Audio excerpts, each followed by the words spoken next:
నిజంగా కూడా పాలమూరు ఒక టైంలో తెలంగాణ వచ్చిన తర్వాత 4-5 ఏళ్ళకి నేను పోతే ఎందుకో పోయినాం బస్సు యాత్ర చేస్తే చాలా అద్భుతంగా ఎక్కడికక్కడ వరికోత మిషన్లు కల్లాలు అంతకుముందు పాడుబడ్డ ఇల్లు కనిపించే పాలమూరులో నా కళ్ళతో నేనే చూసిన. ఇంకా ఇది అంతా కంప్లీట్ అయిపోతే ఈ అనుకున్న 15 లక్షల ఎకరాలకు నీళ్ళు వస్తే చాలా దివ్యంగా ఉంటుందని చాలా సంతోషపడుకుంటూ పోయినాం. సరే, ఇప్పుడు కేంద్ర ప్రభుత్వం కొత్తగా తాకీదు, అది ఎవరు చెప్పినారో తెలియదు. వాళ్ళు చెప్పడం చెప్తున్నారు, ఇప్పుడు గవర్నమెంట్ ఉన్న వాళ్ళు చెప్పడం చెప్తున్నారు. ఏంది, మీరు 90 టీఎంసీలు పెట్టుకున్నారు,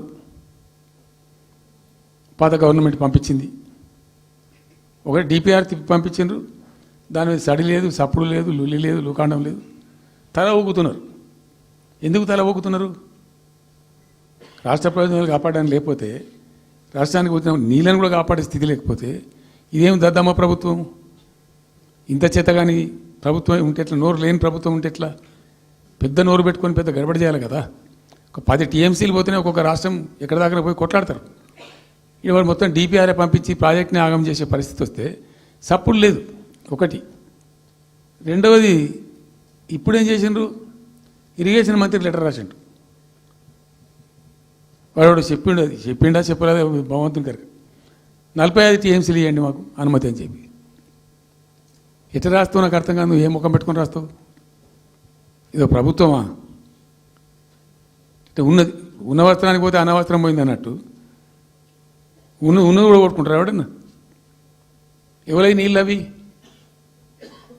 ఆల్రెడీ బచావ్ ట్రిబ్యునల్ తీర్మానంలో ఇచ్చింది. దాన్ని కర్ణాటక వాడుతుంది, అటు మహారాష్ట్ర వాడుతుంది. వాళ్ళ లెక్కల్లో చూపెడుతున్నారు వాళ్ళు. ఆల్మట్టి డ్యాంలో వినియోగంలో చూపెడుతున్నారు వాళ్ళు.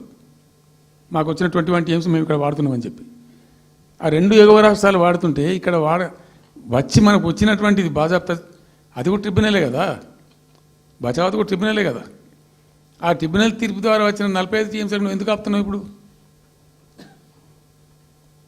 ఇది రాష్ట్ర ప్రభుత్వమా? అసలు ప్రభుత్వం ఉందా? నిద్రపోతున్నారా? ఇంతసేపు రియల్ ఎస్టేట్ దందా తప్ప ఇంకోటి లేదా? ఇల్టు భూములు ఎట్లా అమ్ముదాం, పల్టు భూములు ఎట్లా అమ్ముదాం, ఆ భూములు ఎట్లా దెబ్బ పెడదాం, ఇంకెంత కమిషన్ కొడదాం, ఇది తప్ప రాష్ట్ర ప్రయోజనాలు, నీళ్లు, రైతులు, మనుషులు లేరా? ప్రాజెక్టులు ఎందుకు 2 ఏళ్ల నుంచి ₹1 పెట్టలే? ఎందుకు ఒక తట్టడి మట్టి తీయలే? ఎవరు నిరోధించిన మిమ్మల్ని? ఎవరు అడ్డుపడ్డారు మీకు? ఎవరు కట్టేసారు మీ కాలను? అటు పైసా పనిచేయరు, నిష్క్రియాపరత్వంగా ఉంటారు. డిపిఆర్ పంపిస్తే సపోర్ట్ చేయరు. ఇలా చివరికి 45 టీఎంసీ అని రాస్తారు. అంటే ఏం కాబోతుంది? ఎవరో ఒత్తిడి ఉంది దీని వెనుక? ఏం కుట్ర దాగుంది ఇది? 2 ఏళ్ల నుంచి నేను మౌనం పాటించి చూసుకుంటూ వస్తున్నాం. తప్పని పరిస్థితి నేను బయలుదేరినప్పుడు తప్పదు. అటు కేంద్రాన్ని ఎక్స్పోజ్ చేస్తాం, ఇటు రాష్ట్రాన్ని ఎండగడతాం ప్రజల మధ్యలో ఖచ్చితంగా.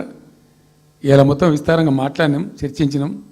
చాలా పెద్ద ప్రజా ఉద్యమాన్ని శ్రీకారం చుడతాం. కంపల్సరీ పాలమూరు, రంగారెడ్డి, నల్లగొండ జిల్లాలలో గ్రామాన దానికి పోస్టర్ డిజైన్ అవుతుంది, కరపత్రం డిజైన్ అవుతుంది. ప్రజా ఉద్యమాలు చేస్తాం, పెద్ద బహిరంగ సభలు పెడతాం. నేను స్వయంగా అటెండ్ అవుతున్న బహిరంగ సభలకు.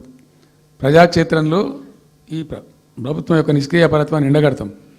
ఇప్పుడు వాయిస్ అయితే తెలంగాణకు, మరి తెలంగాణకు ఉన్న ప్రభుత్వం మాట్లాడకపోతే ఇంకెవరు మాట్లాడాలా? మాకు 2 బాధ్యతల్ని, ఒకటి తెలంగాణ తెచ్చిన పార్టీగా, రెండవది ప్రధాన ప్రతిపక్షంగా కూడా కంపల్సరీ మా డ్యూటీ మేము చేయాలి. అందుకోసం గాను వీళ్ళు ఏదో తమాషకు మేము అదోటి ఇదోటి అడ్డం పొడుగు మాట్లాడి, కిరికిరి మాటలు మాట్లాడి, ఈ కారు కూతలు కూసి ఏదో చేస్తామనుకుంటే నడవదిగా. ఈ ఏళ్ళ దాకా వేరే కథ, రేపటి నుంచి వేరే తోలు తీస్తాం ఎక్కడికక్కడ. ప్రజలు ఖచ్చితంగా ఎక్కడికక్కడ నిలబెట్టే ప్రయత్నం చేస్తాం. అడుగున చెక్ చేస్తాం, ప్రతి విషయంలో చెక్ చేస్తాం. Sufficient time we have given. మేము తొందరపడి మేము ఎందుకు కన్నెర్రి అయ్యి మా ప్రభుత్వం పోయింది వీళ్ళు వచ్చింది అనేటువంటి ఒక పిచ్చి అయ్యి అట్లా మేము చేయలే, అటువంటి వాడికి పోలే. ఇష్యూల మీద పోరాడుతున్నాం, ఒకే ఫీజు రియంబర్స్ మీద పోరాడుతున్నాం, ఇంకోటి పోరాడుతున్నాం. రకరకాల భూదందాల మీద, దోపిడీ మీద, చెర్ల మీద పోరాడుతున్నాం. పార్టీ కొట్టాడుతున్నది, తప్పదు కాబట్టి కొట్టాడుతాం. ఇప్పుడు మొత్తం మొదటికే ముప్పు వచ్చే పరిస్థితి ఉంది.